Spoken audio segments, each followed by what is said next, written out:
There are many good features in this particular budget.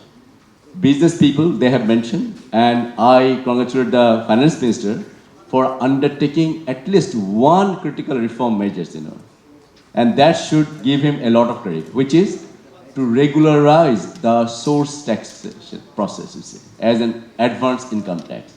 I think this should be the beginning of some of the other major reforms that are going to come through. The finance minister, in his budget speech, has given us some direction, and that direction is, which I call 553. 5% of GDP in the medium term, Bangladesh should be spending on education, 5% on health, and 3% on social protection. Now, I have done some estimates, quick estimates. In order to achieve that, Bangladesh will have to have a public spending, which is budget, about at least 23% of GDP.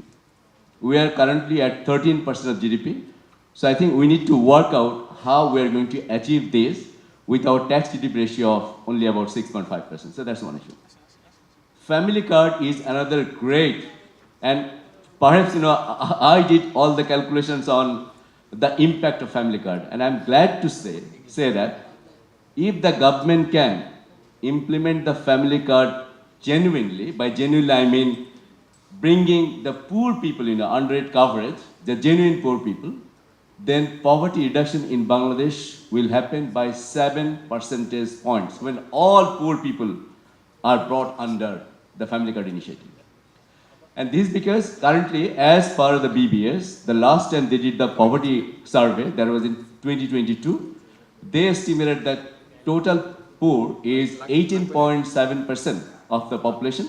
So that number should go down to 11% if the government, again I'm saying, can rightly identify the poor people and can bring them under family card.